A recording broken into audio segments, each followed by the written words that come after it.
To test how many heads a depleted uranium armor-piercing round could penetrate, Matt actually kidnapped over a dozen people and tied them to a steel pipe, lining up their heads in a straight line. But just as he was about to fire, one of the victims suddenly yelled for him to stop. He told Matt he was military personnel, and recognized that Matt's bullet was a fake. Matt thought he was just trying to save his own skin, but upon closer inspection, he realized the bullet was indeed counterfeit. Matt instantly lost it. In order to get accurate test data, he had no choice but to go exchange the bullet with the seller. Unexpectedly, the shop owner, thinking Matt seemed shady, called the police. After Matt noticed, he stabbed the owner through the neck with a knife. Then, grabbing the real armor-piercing rounds, he returned to his base. He recalculated the distance between the sniper rifle and the human heads. Once everything was ready, Matt immediately set up the sniper rifle. Everyone was trembling in fear, but just as Matt was about to pull the trigger, a strange sound suddenly came from behind him. Matt quickly turned around, and discovered an old man had appeared in the corner. Matt was very confused, not knowing who this person was. But the old man said he'd been following Matt for a long time, and Matt just never noticed. Thinking about all his previous criminal acts being discovered, Matt broke out in a cold sweat. But the old man only asked him one question. He asked Matt, "Didn't you originally just want to build a house?" Matt was instantly speechless.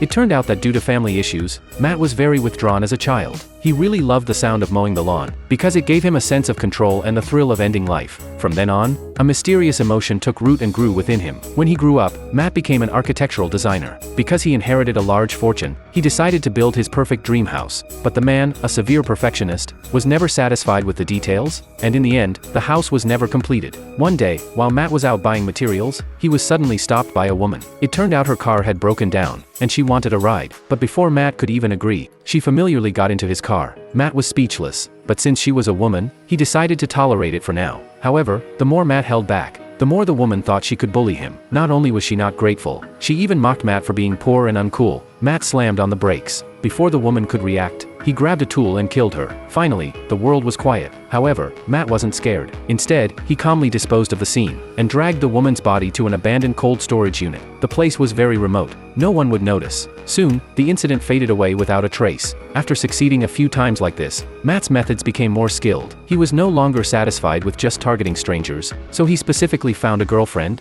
only to strangle her with his own hands. But when placing the body back,